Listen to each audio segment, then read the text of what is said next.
lu jiitu damay wax ni damay gërëm sunu xale yi parce que xale yi mun nañ toppoon godron bi mënoon nañ def lu nekk mais dana ñëw ci seen ay pap ñun leen comme juróom benn at ba juróom-ñaari at ñoo ngi leen di may lu nekk ñoo ngi koy wax mais suñu jógee rek ngeen ne nanu toog nu dem rencontrer l'université yàlla def na ba léegi nag nu toll nañu fii dina war a génn wax kon suñu waree génn wax nag ñun mag ñi di leen di gunge parce que ñun ñoo leen jur te xale bu ci am problème wala xale bu ci xiif ñun mag ñi den koy yëg l'université nag damay wax ne 90 la ubbi bi université ubbee 90 ñoo ngi cee di noyyi wante am naa gàcce lool lu tax ma am gàcce mooy defoon naa ni étudiants yu nga xam ne ñoo ngi fi jàngee parce que ñun dina ànd ak jaww nu bañ li doon jaww doon def te jaww mu ngi dëkk Fass nekk suñu doom ba bëgg def li nga xam ne nekkul yoon nu amanteeg moom ay jafe-jafe ba jaww jóge fi kon yàlla def na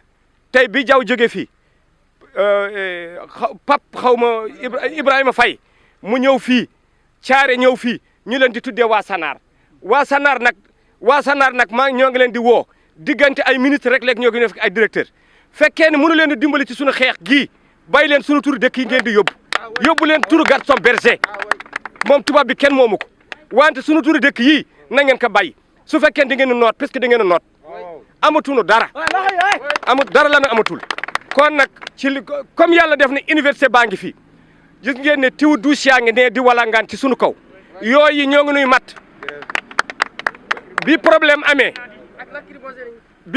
amee Pape Ibrahima Faye dafa ñibbi Ndar ñii fi dekkul dana ñibbi Ndar daw de làqu ci foofu ñun nu recevoir fii ak étudiants yi burki démb rek la fi étudiants yi toog nu am ay jafe-jafe ñun ñoo leen recevoir fii année blanche ñun ñoo leen doon toggal fii kon ñun lu étudiants yi am nu dund ci kon ñaanaluñu étudiants yi ñuy am ay problème Sénégal nag lenn moo ci am na ñu nga xam ne dañuy togg ay problème pour ay problème yu ndaw di am pour Macky Sall di leen yónni ñu koy dem di ko régler bëgguñu chantage ñoom su leen neexee ne mun ko régler dañuy wax ne président de la république na waxtaan ak ay directeur général am nanu wàcce ci nit ñi waxtaan ak xale yi jàmm mun a am loolu mooy indi parce que tey su ngeen gisee ne def nii nu taxaw nii loolu mooy wane ne avertissement la man may chef de village dëkk bi chef de village yaa ngi fii sëriñ daara yaa ngi fii xale la góor yi jàng ñu ak seen ay diplôme ñoo ngi fii kon ku nuy waxal ñëpp la ñuy waxal sécurité bi éclairage public bi nekk fi sàcc yi mënatoo woon génn fan yi ñoo ngi félicité gendarmerie avec le général de la gendarmerie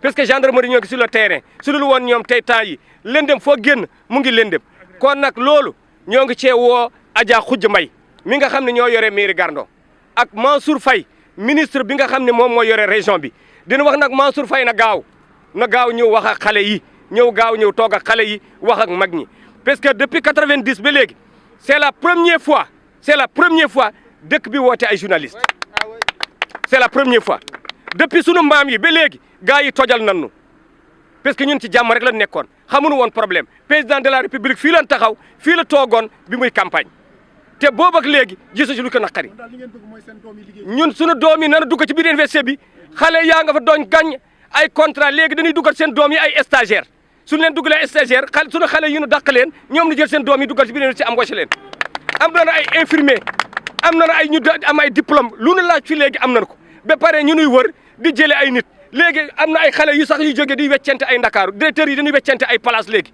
suñu feesee fii nu dem laajaat ndakaaru ñoo bañ fekkee ne loolu moo nuy tax nu bañ nekk fii nanu nekk fii sunu suuf mi din ko joxe biñ koy joxee Senghor mooy négocier ak ñun Abdou Diouf ñëw te nu mu tra encore def ko ay mag yu baax ñoo fi nekkoon kon li nu def nga ñëw jël ay xaleel embauché leen ñu dëkk feneen ba ñëw jënd fi ay terrain ci sunu ay wetu xaleel ñu fay tabax ay kër di dowat seen ay auto rafet sunu doom yi dinañ wax ni yéen papa du ngeen fi dara ñun ñoo koy nangu duñu ko nangul kenn. Eliba, je suis le chargé de la communication du CEVE, qui est le collectif des villages environnants de l'UGB, pour défendre les intérêts matériels et moraux de ces villages environnants. Maintenant, comme vous le voyez, depuis quelque temps, l'université est là depuis des décennies, je peux dire ça, parce que l'université a tantôt fêté ses 25 ans d'existence dans notre zone. Vous n'avez jamais vu la jeunesse sortir, manifester leur mécontentement par rapport à cela. Mais aujourd'hui, on voit qu'il y a une discrimination, de l'injustice des autorités de l'université vis-à-vis des populations de ces villages environnants-là. Surtout par rapport à l'employabilité. C'est insensé de voir ce qui est en train d'être fait. Aujourd'hui, on nous dit que les villages environnants méritent que des postes saisonniers ou journaliers. Ce qui est insensé. Nous, on est des intellectuels. Il y a des intellectuels au sein de ces villages-là. Il y a des gens qui ont appris au sein de l'université. Aujourd'hui, même par rapport aux stages, si on dépose un stage, c'est systématiquement refus. C'est insensé. Aujourd'hui, au-delà de tout cela, par rapport à l'insalubrité, à l'insécurité, aujourd'hui, on nous taxe d'être le campus 3. Ne serait-ce qu'on loge un tiers des étudiants. Aujourd'hui, on ne peut pas sécuriser l'université et laisser en rade les autres villages. Il faut que l'université mette en place une politique stratégique en y mettant en compte les villages environnants. Nous, on indexe carrément monsieur le directeur du cours, Pape Ibrahima Faye, et le recteur Ousmane Thiaré. Il y a eu des initiatives qui ont été faites par rapport à Ousmane, depuis Baïda Laïkan. C'est pour vous rappeler. En 2018, on avait déposé un mémorandum à Baïda Laïkan. Après, au fil de la mesure, Ousmane Thiaré est venu, on l'a déposé 2 fois de suite le mémorandum. Il nous a reçus, il a parlé, mais il n'y a pas eu de conclusions réelles, de conclusions qui peuvent nous satisfaire. Pape Ibrahima Faye, lui, il a jugé nécessaire de ne même pas parler au village environnant. Il a jugé nécessaire de ne même pas parler avec nous. Ce qui est anormal. Aujourd'hui, on lance un appel au président de la République, son Excellence M. Macky Sall, et à toutes les autorités, et à l'opinion publique.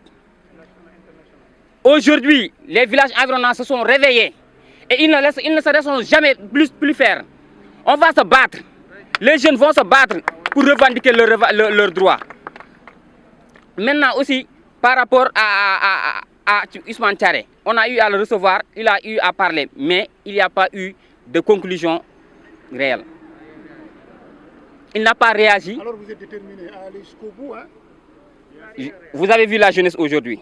Je l'ai toujours dit. On a nos parents qui à chaque fois essaient de nous calmer, de parler avec nous. Maintenant, on dit que ça suffit, que l'université reconnaisse ces villages environnants-là. On exige, ce n'est pas des demandes, on exige que les autorités nous reçoivent, parlent avec nous, pour qu'au moins qu'on finisse à faire des conventions signées, dûment signées entre ces villages-là et l'université. Parce que là, l'université, il a pris tout de ces villages-là. Maintenant, les villages n'ont que le volet entrepreneuriat qu'ils sont en train de développer, la formation, l'accompagnement, l'employabilité. C'est tout ce qu'on demande. C'est que l'université accompagne ces villages environnants-là. Merci.